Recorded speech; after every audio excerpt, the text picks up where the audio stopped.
तो इस वीडियो में हम डिस्कस करेंगे वीक पॉइंट क्या होते हैं। देखिए, ओवर मिलियंस ऑफ ईयर्स, लाखों सालों से एक टेक्टोनिक प्लेट्स के मूवमेंट के कारण ही जो माउंटेन्स बने हैं, वैलीज बनी हैं अर्थ की सरफेस पर, वो हमारे टेक्टोनिक प्लेट्स के मूवमेंट और इनके कोलाइजन से ही बनी है। इसके साथ साथ कुछ वीक पॉइंट भी क्रिएट हो जाती हैं जिन्हें हम कहते हैं फॉल्ट। और फॉल्ट्स कॉमनली कहाँ पाए जाते हैं? जहाँ पर टेक्टोनिक प्लेट्स की बाउंड्रीज एक दूसरे को मिलती हैं। मतलब जैसे ये पोर्शन है, ये पोर्शन जो है आपका, जो टेक्टोनिक प्लेट्स की बाउंड्री जहाँ मिलती हैं, ये हमारे वीक पॉइंट या फॉल्ट वही क्रिएट होते हैं।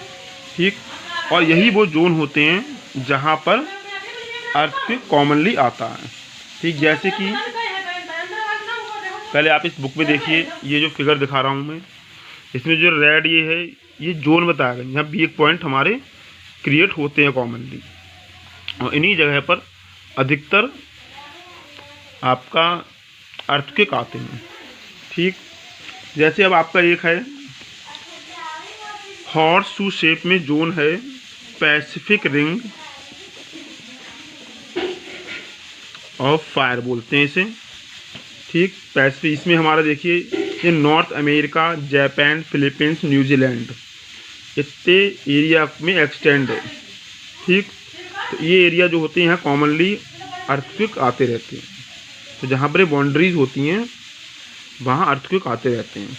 ठीक, तो पैसिफिक रिंग ऑफ फायर में north America, Japan, Philippines, New Zealand तक एक्सटेंड है। ये जोन है आपका अर्थक्वेक प्रॉन जोन बोलते हैं, अर्थक्वेक प्रॉन जोन।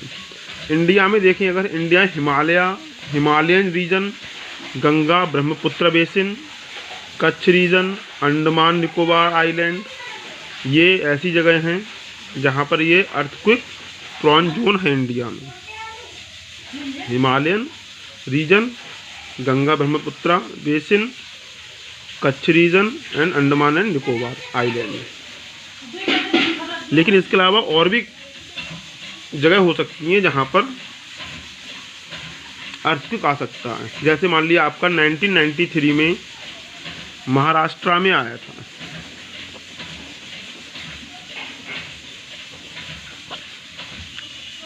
महाराष्ट्र में यहाँ मतलब ये अर्थक्वेक प्रॉन रीजन नहीं है, तब भी यहाँ पर आया था। ये मम्मी के लिए लाई जिसमें 9000 पीपल्स डाई हुए थे। ठीक, तो ऐसा नहीं है कि अर्थक्वेक प्रॉन रीजन जो हों वहीं पर अर्थक्वेक आए, और भी जगह पर आ सकता है। तो पहला कॉजेस तो ये हो गया आपका वीक पॉइंट या फॉल्ट्स का क्रिएशन होना, टेक्टोनिक प्लेट्स का मूवमेंट होना। अदर कॉजेस क्या होते हैं? देखिए, जैसे वॉल्केनिक एक्टिविटीज़, जो वॉल्केनो वगैरह होते हैं ये इरप्ट होते हैं, इससे भी अर्थक्वेक एक कॉज रीज़न है इसका। ह्यूमन एक्टिविटी में न्यूक्लियर एक्सप्लोजन जो होता है, जो न्यूक्लियर एक्सपेरिमेंट करते हैं उसमें बहुत ज़्यादा हीट प्रोड्यूस होती है, ज़मीन के अंदर न्यूक्लियर एक्सप्लोजन किया जाता है, तो वहाँ पर अर्थक्वेक का रीजन होता है एक। ठीक, नेक्स्ट एक होता है डैम्स। जो डैम्स बनते हैं, डैम्स बनाने में क्या होता है, एक लार्ज वाटर अमाउंट कलेक्ट की जाती है डैम्स बनाकर, तो इससे अर्थ पर जो प्रेशर होता है वाटर का वो इंक्रीज हो जाता है। तो ये भी एक रीजन होता है अर्थक्वेक का। जैसे कि एग्जांपल है आपका कि कोयना एक प्लेस है महाराष्ट्र में, इसमें 1967 में अर्थक्वेक आया था और बहुत ही स्ट्रॉन्ग अर्थक्वेक आया था।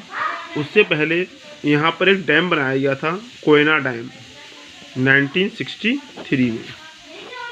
ठीक, जब वाटर है रिजर्वर किया गया, इकट्ठा किया गया, और 97 में अर्थक्वेक आया। तो ये माना जाता है ये रीजन था एक जिससे वहाँ पर प्रेशर अर्थ पर वाटर का बढ़ जाता है, और ये अर्थक्वेक का रीजन होता है। इस अर्थक्वेक में अबाउट 200 पीपल्स की डेथ हुई थी और अबाउट 1500 इंजर्ड हुए थे।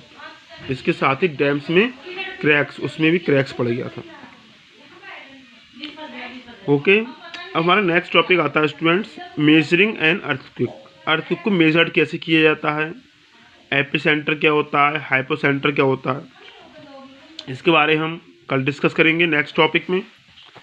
अगर इसके रिगार्डिंग आपको कोई भी प्रॉब्लम हो, अर्थक्वेक का रीजन क्या होता है आने का, और कौन कौन से जोन है जहाँ पर अर्थक्वेक आता है, इसके बारे में पूछ सकते हैं। Okay, thank you students.